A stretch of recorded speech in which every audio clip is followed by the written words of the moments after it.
Yo, salut tout le monde, j'espère que vous allez bien. Ijibimpa, Kulusalo Nzambi. Aujourd'hui, on parle de Last of Us épisode 4. Un épisode, je pense, qui nous ramène un peu sur Terre. Ici, nous sommes dans un épisode qui ne dure que 45 minutes. Alors, je pense que jusque-là, ça doit être le plus court des épisodes. Et dans celui-ci, on est toujours dans notre aventure, suivant, bien sûr, Ellie et Joel qui essayent d'atteindre leur destination. Cet épisode est la continuité de l'épisode 3 qui nous a laissé avec Ellie et Joel qui partaient avec la voiture de Bill. Dans celui-ci, on commence avec Ellie qui est dans une toilette, essayant de se rendre badass avec l'arme qu'elle avait prise dans l'épisode 3 ou qu'elle avait cachée dans son sac. Elle essaie de bien le ranger afin que Joel ne puisse pas s'en rendre compte. On va les voir utiliser une carte et par la carte, ils vont essayer de traverser une ville pour pouvoir atteindre leur destination. Mais je me rends compte maintenant que la ville, je me suis même pas resté sur ça pour savoir si c'est quelle ville. Bon, je pense que dans le jeu, vous devez certainement savoir si c'est dans lequel. Arriver dans la ville, mais ils vont se rendre compte qu'ils ne seront pas traversés. Pourquoi? Parce que les gens, en fuyant l'épidémie ou d'autres se faisant même infectés, vont laisser leur voiture et les voitures vont créer une sorte de barrage pour passer sur la grande route. Et là, qu'est-ce qu'ils vont décider de faire? D'essayer de contourner. En essayant de contourner pour prendre une autre route afin de pouvoir passer toutefois. Ils vont tomber dans une sorte d'embuscade qui va les obliger d'une certaine manière d'abandonner la voiture et continuer à pied. Et c'est par là qu'on va découvrir un nouveau personnage qui est bien sûr Kathleen. Kathleen, c'est une sorte de commandante qui gère une sorte de milice. Des personnes qui, je sais, jusque-là, c'est pas encore bien présenté parce que comme je vous avais dit, je vais vraiment essayer de parler par rapport à la série, pas par rapport aux jeux vidéo. C'est vrai qu'il y a une histoire autour de ça que l'on va certainement mieux nous dévoiler dans l'épisode 5. C'est une sorte de milice qui essaie de garder sa ville ou qui ne veut pas avoir d'autres personnes venir entrer dans la ville au cas où les personnes seront infectées, je pense, parce que c'est pas vraiment bien dit, mais néanmoins par là on va essayer de découvrir que apparemment quelque chose qui se cache sous terre, que Kathleen avec son commandant va souvent essayer de cacher pour ne pas encore le dire aux autres, soit pour essayer de le gérer eux-mêmes ou soit trouver un moment ou le temps qu'il faut. Bah, bien que là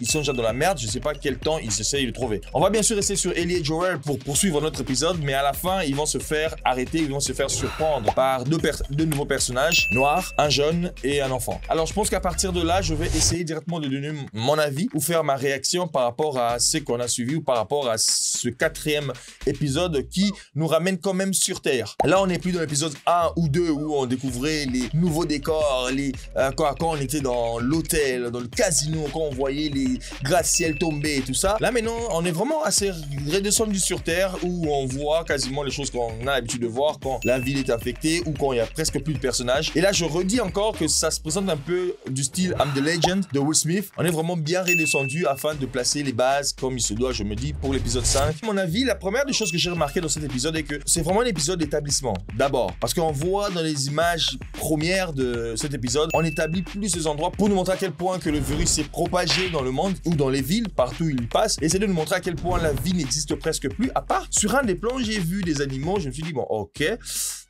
c'est le plan qui m'a un peu sorti en disant, bon, je sais pas, est-ce que c'était vraiment intelligent de montrer ces animaux qui vivent toujours comme s'il y avait quelqu'un qui les surveille? Mais bon, on peut avoir aussi d'autres animaux, des lions, des oiseaux et tout ce qu'on en veut. Mais d'accord. Mais sinon, on est dans cet épisode-là. Bon, bah déjà, c'est pas un épisode d'action, vraiment, entre guillemets, parce qu'il y en aura quand même légèrement. Je me suis encore rendu compte qu'ils ont vraiment voulu faire le travail sur le développement du personnage. Parce que si on regarde bien l'épisode, on voit que la caméra reste plus sur Joel que sur Ellie. J'ai même l'impression que cet épisode est une sorte de thérapie pour Joel. Parce qu'il y a des questions qu'on lui pose qu'il est obligé de répondre malgré lui et ce sont des choses qui lui fait aussi avancer ou qui lui fait évoluer dans son caractère. Comme je disais que c'était un épisode thérapie pour Joel afin qu'il puisse évoluer ou afin que les showrunners puissent faire évoluer ce caractère. La chose que j'ai beaucoup aimé, c'est le fait qu'on commence vraiment à sentir ce changement-là. La relation qui commence vraiment de plus en plus à naître parce qu'il y en avait déjà dans l'épisode précédent. Mais là, on sent que les deux personnages commencent vraiment à s'unir ou à devenir vraiment une belle équipe, quoi. Une vraie équipe, si je peux le dire ainsi. Que Joel commence à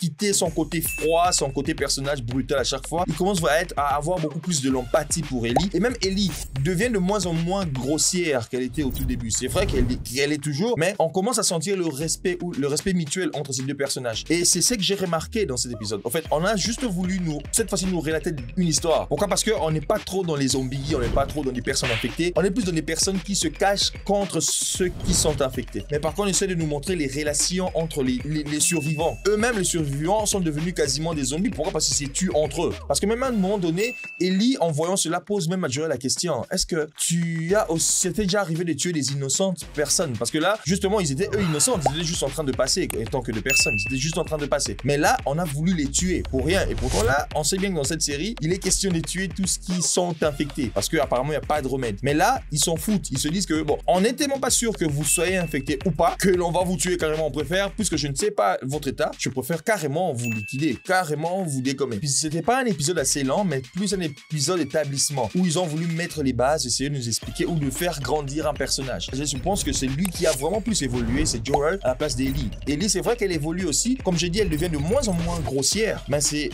épisode était vraiment pour Joel. Si vous remarquez, vous allez voir que la caméra reste plus sur Joel que sur Ellie. Bien que même au début, c'est Ellie qui commence l'épisode, c'est elle que l'on voit avec son arme. Cet épisode, je ne peux pas dire qu'il est exceptionnel. Non, il n'est pas du tout. Je ne peux pas dire qu'il est... C'est une sorte de masterclass encore. Non, même c'est pas non plus un mauvais épisode. Il est vraiment assez bien présenté, surtout du fait, comme je l'ai dit, dans cet épisode, on est vraiment dans l'arc narratif d'un caractère, d'un personnage. On essaie de le faire évoluer. Comme on a l'habitude de le faire, là, on va voir quelques plans, peut-être seulement 4, parce que comme j'ai dit, l'épisode n'était pas assez lent et on est plus resté sur les discussions, sur les dialogues, que j'ai aussi trouvé très intéressant, que de faire plusieurs expositions en termes de différentes scènes. Alors, je prends les 4 layers, on va essayer de pouvoir en discuter, puis on va clore l'épisode aujourd'hui. Moi, je prends la tablette et on balance. Là, on est sur la première image, quasiment celle qui ouvre notre épisode aujourd'hui. Et dans cette image, ce qui me plaît vraiment, c'est toujours la direction artistique, la manière dont il travaille avec la couleur. Ici, dans les couleurs, on peut dire qu'on est dans une harmonie analogous où on voit qu'on va sur des tons rougeâtres, où on va sur des tons verts, sur des tons jaunes. Donc, on est vraiment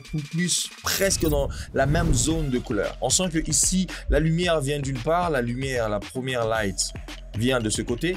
On a notre lumière en background qui vient pour éclairer le personnage et notre deuxième lumière qui est de ce côté-ci, light 2, ici on a light 1, qui vient de ce côté pour essayer juste de fill up notre personnage. Cette manière d'éclairer est vraiment assez géniale. Pourquoi? Parce que ça se rapproche vraiment dans ce qui est naturel. Naturel dans le sens où on n'a pas des lumières partout dans la vie. On a généralement une lumière forte qui vient quelque part, surtout quand il n'y a pas une autre lumière que le soleil. Il n'y a qu'une seule direction de lumière. Et ici, on sent sur Ellie que la lumière vient par le trou qui est par-dessus de cette toilette où elle est. La personne qui aime faire ce style, c'est Dickens, Roger Dickens, qui est parmi les, si c'est pas le meilleur des DOP de nos jours.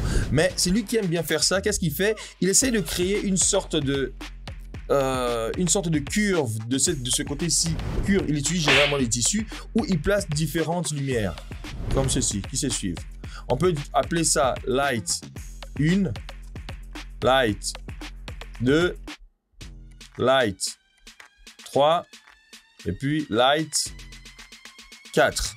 Et qu'est-ce qu'il fait? Il strike les lights. Strike, qui veut simplement dire qu'il lance ses lumières par rapport à ce curve qu'il a créé. Et quand il lance ses lumières, il fait en sorte que chacune des lumières ait sa propre puissance ou sa propre... Il essaie de dim down, il essaie de diminuer la puissance de la lumière. Par exemple, de la première, on peut dire qu'il met ça à 100%. Pourquoi? Parce que c'est la lumière qui doit éclairer cette partie de la fille, de Ellie, je voulais dire. Et la lumière 2, il met ça peut-être à 80%. 80% qui vient juste pour essayer de filmer la dernière lumière. Il peut même mettre ça à 20%. Pourquoi? Parce qu'il veut donner cette forme, il veut donner une forme sur le personnage afin que la lumière essaie vraiment de bien s'enrober ou de bien suivre la peau humaine. C'est ce que l'on retrouve ici et la personne qui est vraiment douée dans cela, c'est Roger Dickens. Et cette technique-là peut bien se manifester ou peut bien se faire voir par ce plan. Le plan où on est vraiment sur un close-up sur le visage, on sent que la lumière vient pour essayer vraiment de bien suivre ou couvrir toute la surface du visage de Ellie. Donc comme on s'était dit, la lumière, si on ne va pas dans la logique de Dickens, Roger, on sentira que la lumière, on a une forte lumière derrière qui vient nous montrer les cheveux, chaque cheveu sur sa tête et la manière dont ça se présente. Et je pense que c'est très joli, vous pouvez le voir avec moi. Mais on sent qu'il y a, si ça c'est notre light 1, on a notre second light ici.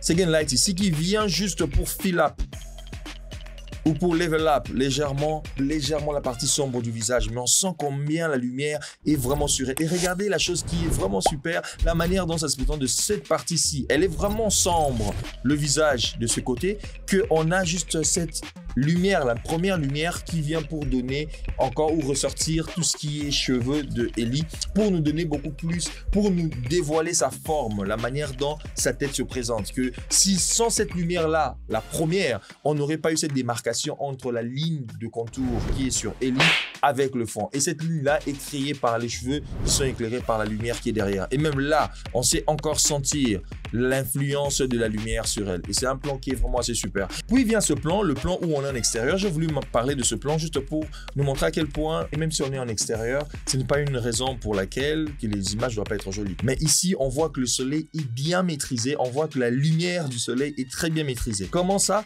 En ne laissant pas Ellie exposée sous le soleil. Elle est bien sûr sous le soleil parce que quand on regarde le plan qui va suivre de Jor-El, on sent que Ellie et Jor-El sont en train de se parler. Et si on regarde le plan qui est juste après, normalement c'est celui-ci. Ellie est devant Jor-El. Si Ellie est devant Jor-El, donc on sous-entend que ce soleil qui est derrière Jor-El est censé être sur le visage de Ellie. Mais là, non. Qu'est-ce qu'ils ont fait? Ils ont fait exprès de mettre un grand diffuseur de ce côté-ci. Appelons ça DFF, mettre un grand diffuseur de ce côté pour justement ramener Ellie dans l'exposition souhaitée par le DOP. Pourquoi? Parce que si on regarde le soleil, on peut voir le soleil même qui est sur la voiture ou qui est sur le sol là, le soleil est très fort. Mais on ne peut pas laisser la pauvre fille, surtout que c'est une femme, une fille, donc qui deviendra une femme, elle doit être toujours tendre, son visage doit être, à part si elle est evil, comme on dit dans le film. Mais ici, elle n'est pas, on doit garder sa peau assez lisse, ce pourquoi on doit ramener ce grand diffuseur où généralement, il met des diffuseurs de 24/12 ou 12/24, ça dépend de la manière dont il faut le directionner, ou ils vont les positionner, je voulais dire. Ellie est bien couvert sur ça, même le visage, son visage nous montre que la lumière vient plus de ce côté, et là, c'est sûr, il y a un bounce. Ils ont placé un bounce qui vient là. On va appeler ça bounce. Qui vient de ce côté-là pour surélever légèrement afin qu'elle soit pas non plus trop sombre. Et ici, il n'y a vraiment pas de lumière sur elle. Ici, il n'y a aucune lumière. Je pense que s'ils ont shooté ici, c'est sans lumière, juste les gars avec la caméra et plusieurs diffuseurs pour pouvoir ressortir cette belle image. Puis finalement vient le plan que j'ai déjà montré de Jor-El. Ici, on sent qu'il y a un fort soleil derrière lui. Le soleil qui vient. Et là, on travaille juste avec un grand bounce. Pas besoin de lumière. Un grand bounce. Un grand bounce qui vient pour ressortir la lumière sur le visage de Jor-El parce qu'on a besoin de voir son expression faciale, la manière dont il va jouer, la manière dont il va acter. Ne pas oublier à chaque fois qu'on shoot sous le soleil, il n'y a qu'un seul soleil. C'est vrai que le soleil peut sortir et la lumière peut ricocher quelque part ou rebondir, je voulais dire. Le rebondir quelque part et revenir sur le personnage est bien éclairé, surtout si c'est un miroir. Ça peut être une vitre d'une voiture ou autre chose. Mais en général, il n'y a qu'une seule source de lumière en extérieur. Voilà pourquoi ici, ramener des HMI, ramener d'autres lumières, c'est assez bizarre. À part si on veut relever le niveau de la lumière qui existe. Mais ici, ils sont partis que sur ce bounce pour pouvoir relever le niveau du soleil ou le niveau de la lumière provenant du soleil afin d'avoir cette image. Mais bien sûr, shooter en backlight pour toujours préserver la ligne de contour de personnage. Et là, on sait même le voir sur ses cheveux. C'est ce plan qui va finir notre épisode aujourd'hui. Moi, je vous dis, toi, c'est qui dit là. Merci beaucoup et j'espère que cette émission a été assez instructive pour vous. Moi, ça m'a beaucoup aidé de voir que même des grands studios hollywoodiens n'ont pas forcément besoin de lumière pour shooter en extérieur. Parce que par moment, on a besoin de faire des shoots rapidement et on n'a pas forcément besoin d'utiliser des lumières en termes de budget et par moment aussi en termes de temps. Quant à moi, je vous dis merci. Mais avant de partir, n'oubliez pas de me laisser un pouce blanc. Abonnez-vous sur la chaîne si ce n'est pas encore déjà fait. Et n'oubliez pas d'activer la cloche. Partagez la chaîne à vos connaissances pour des contenus plus instructifs et alléchants. Suivez-moi sur toutes mes plateformes, que ce soit Instagram, Facebook ou Twitter. Quant à moi, je vous dis merci beaucoup. À la prochaine pour une prochaine. Et surtout, on se revoit le lundi prochain ou le mardi pour l'épisode 5. Allez, ciao, prenez bien soin de vous. Toi, ça qui dit là.